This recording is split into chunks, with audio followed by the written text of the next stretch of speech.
Hey, it's James Mulvaney here, and welcome to the video that you've been waiting for. You might know a couple of weeks ago, I uploaded a little sneak peek at this, which is the Rodecaster Pro II. And today, I wanted to dive into some of its features, take it for a little bit of a spin, and find out what it can do.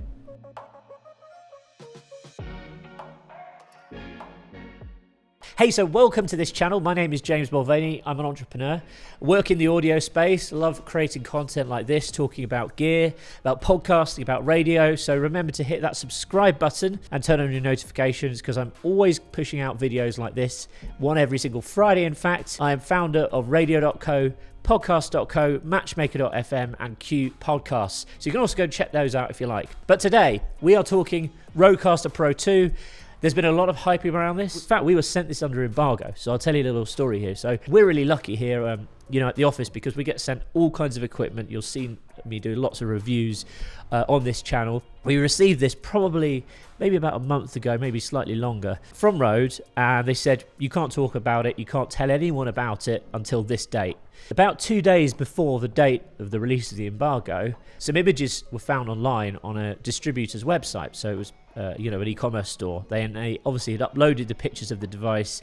The sort of rumor mill started going around, and it's interesting because whenever you see, say, a new iPhone is announced, there's always rumors. There's always websites saying, look, is this really what the new iPhone is going to look like? Or is it just some kind of mock-up? And the similar thing happened to the Rodecaster Pro, and it's the first time I've ever witnessed anything like that for a piece of audio gear. Because we were still under the embargo, we couldn't actually talk about it, so we couldn't confirm that the rumors were true. To top this off, we didn't actually have a fully working version of it. So you saw that I did a video a couple of weeks ago sort of talking through what it looks like and confirming that yes, it is a real thing and you can actually go out and order one right now. But the firmware wasn't in a state where we could actually really get past the loading screen, which kind of prevented us from doing an in-depth review. So today, I wanted to start looking at some of the features. Now we have a functioning unit.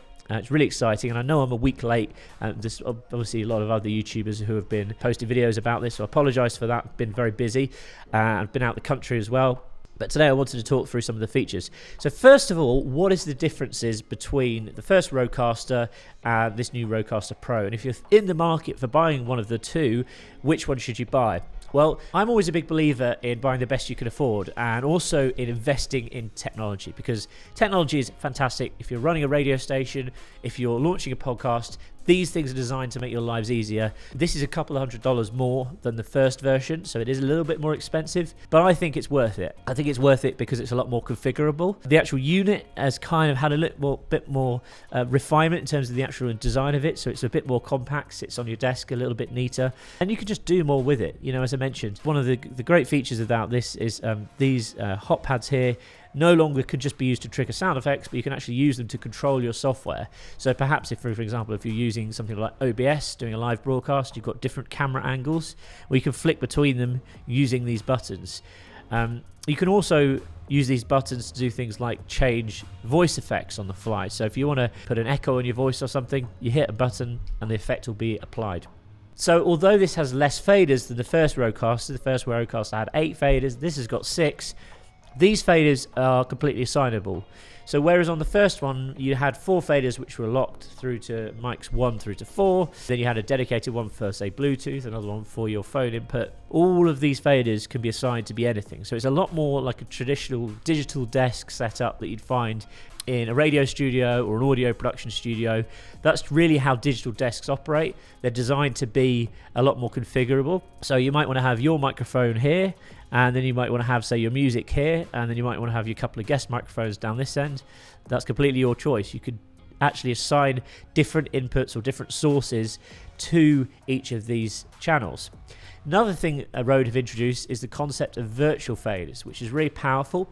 I've not had a great deal of time to play around with these yet, but I'm going to be doing some videos talking specifically about these over the next coming weeks. So as I mentioned earlier, make sure you subscribe, because we'll be talking about that and how you can be using it specifically when it comes to like live streaming, radio shows. But you have 3 virtual faders. So these faders are effectively like virtual sound devices that you can assign again to physical faders. These will coexist with the Rodecaster Pro, and you obviously have to connect up to a computer and install the Rode software to take full advantage of these. But I think this is where it starts to become really interesting and where it starts to really get an edge over the first Rodecaster. So for example, with a virtual fader, I might want to have Spotify on one of the channels, I might want to have my Skype callers on another channel, and then I might want to have, say, YouTube or other system sounds, maybe OBS or something like that, on another virtual fader, which is pretty cool. So again, it gives you a lot more flexibility when it comes to what you're doing with this device. And I think what's really cool as well is they've started to think about how this is used more in a studio setting. So for example, if you're a producer, and quite often producers will be sat behind the glass, or they'll be sat around the corner in another room to where the talent is sat, e.g. the people recording the podcast, it gives you more professional flexibility in terms of what is traditionally called talkback. So if you want to give instructions to someone down the headphones, so you're producing a show, perhaps you've got your podcast host and they've got 2 or 3 guests sat with them, well, you can actually talk to each of those people as a collective, or if you want to single someone out, so maybe you want to do something like give instructions to the host, well, you can give direction directly to the host without the guest hearing, and it makes it a lot more, I said, professional grade in terms of production ready. So you could take this unit into a professional podcasting studio or even into a professional radio studio and use some of these features for that. So another thing that I really like about this is they've completely revamped a lot of the processing and effects that the Rodecaster Pro I, or the original version, became really famous for. It was the first kind of prosumer desk that had things like compression and EQ, so you could control the sound of the microphones and kind of give them the boost that you'll quite often associate with listening to a professionally produced podcast or a professionally produced radio show. A lot of this stuff will either cost a lot of money, you'll have lots of racks of microphone processors and Auburn technology and that kind of thing. This is all built into the Rodecaster Pro, and they've made it even better on the Rodecaster Pro II. A lot of the plugins now feel a lot more like audio plugins that you might be comfortable or might be familiar with if you work with a DAW. So you can control every single aspect of your compression, of your EQ, of your bass, all of that kind of stuff is controlled through the screen. And I think they've really paid a great deal of attention to detail when it comes to the interfaces and how you kind of configure the parameters of these plugins. It's a lot more visual and it's a lot more familiar, as I say, if you're used to working with other plugins on software.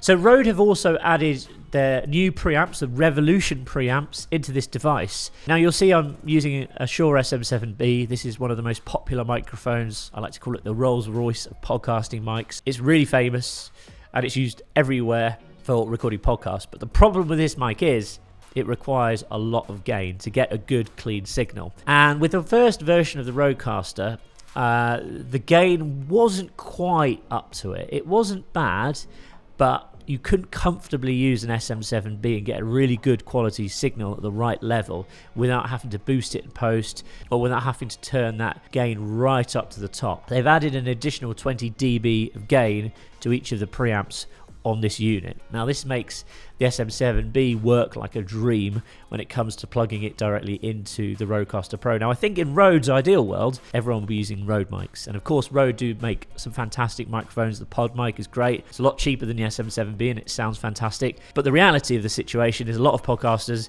still use this mic and still prefer this mic. And I'm not saying knocking Rode's microphones at all or anything, because they do make superb microphones. However, SMB, it's kind of become the industry standard. It's the one that everyone wants. So it needs to work with this device and it needs to work well with this device. And Rode have obviously listened to that. They've understood that not everyone is using necessarily their own mics or other types of microphone. But the SM7B, it's gain hungry, so they've delivered on the gain. Along the back of this device, you'll notice there's a few new ports here. Firstly, we've switched out the standard XLR jacks that were on the first version for Neutrik dual input XLR jacks that you can also put a line input into. Now this is great if you're perhaps recording instruments, so electric guitars or keyboards, that kind of thing. Just gives you a bit more flexibility on what you're plugging into the unit. There's also now 2 USB-C inputs.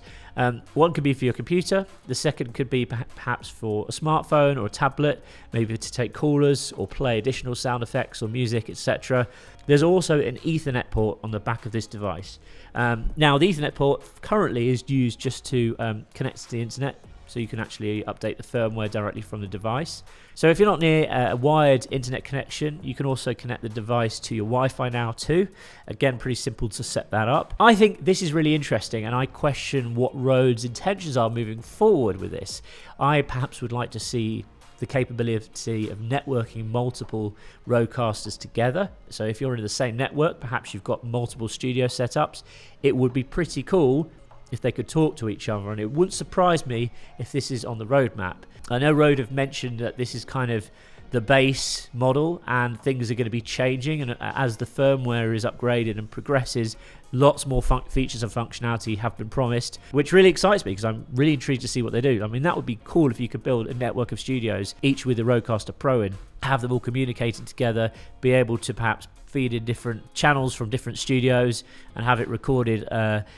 Like a lot of radio stations will spend hundreds of thousands of dollars on setups like this, where they'll have networked audio interfaces or network mixing consoles in different studios. So if you could be doing that sort of thing on a budget at $1,000 a pop, you're going to be onto something really exciting, and it will really be an industry challenger and a game changer for a lot of the equipment manufacturers who are building gear like this for professional production studios, for professional radio studios, which, as I say, runs into tens of thousands, if not hundreds of thousands, to kit out a complete building. Okay, so just to summarize then, the main question I've seen in comments pop up, some people saying they've just bought the Rodecaster Pro I and not very happy about it. Is it worth returning it and upgrading? I'd argue towards yes, if you could spare the extra couple of $100. I just think the promise of what this unit can do and how the software is going to evolve and make it even more powerful is really exciting. I think Rode are probably going to slow down updates for the first version of the Rodecaster, and I think just generally due to its hardware limitations, e.g. I don't think it has a sort of smart processor in such as this device, and they've said that the processor of this device is a lot more capable, a lot more powerful, so it's almost got like its own CPU. It's almost like a little computer in itself, which just means it will continue to get better and better as they release more firmware. So I think for that argument, I'd say yes, buy the Rodecaster Pro II, send back your first version if you've just bought it and you're still within a return phase. If you're thinking about buying a 1 versus a 2, I think it's a no-brainer. I just spend the extra money and get something that's going to give you a little bit more bang for your buck. It's going to be more configurable, and also it's going to be a lot more exciting when they start releasing more updates. If you're looking for something that's just simple and works, and you want to save yourself a few dollars, there's no harm in getting the Rodecaster Pro I. We've been using it here for years, since 2018 when it first launched. We've used it for a lot of our client work. I like it. I've got one at home, which is sat on my desk. You know, it will still continue servicing lots and lots of people for many years to come. However, if you want to be in the cutting edge of tech, this certainly is the way to go. Let me know in the comments if you're thinking about buying one of these, or maybe you've just purchased one. I'd love to know your thoughts. If you're thinking about upgrading to one, also feel free to drop a comment. What I think is really interesting is that Rode are continuing to push the boundaries of innovation. I think there's been obviously lots of similar devices that have launched over the last couple of years. Things like the Tascam Mixcast 4, things like the PodTrack P8. We reviewed all of these on this channel. You can check them out too if you like. However, immediately Rode have now gone and pushed the boundaries even further. They've made it more connected. They've made it more configurable. So this kind of immediately puts these other devices kind of in the Rodecaster Pro I category. And I think this shows that Rode are really keen to continue innovating and pushing boundaries, whereas a lot of these other devices feel like they are maybe somewhat modeled on the original version. And I think it's an important lesson if you're perhaps developing hardware for the audio space. You need to be leading and not necessarily just following. So curious to see what Rode are going to be doing with the software over the next couple of years or the next few months. And also I'm really keen to do more videos on this, so let me know in the comments if you've got any specific requests. I'm thinking about doing a video talking about how the faders can be configured, looking at the virtual faders. Going to probably do that one first.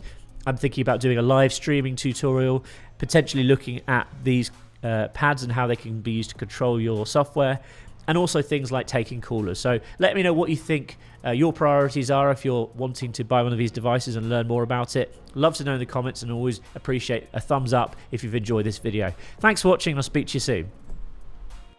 What makes the difference between a successful radio station and a failed project? Well, after working with tens of thousands of broadcasters over the past 15 years and helping lots of people start their own radio stations, I see the same mistakes being made time and time again. So what I've done is I've put together a guide called the 5-Step Radio Startup Checklist, which really covers everything from concepting your radio station to marketing it. And this guide, I believe, will make the difference between you having a successful venture with longevity and creating something that doesn't quite hit the mark. Go and grab your copy now for free at jamesm.com/radio. Just enter your name and your email address and I'll send it over to you straight away. You're going to find it really useful. There's tons of information there which will help you with concepting and launching your brand and bringing it to market.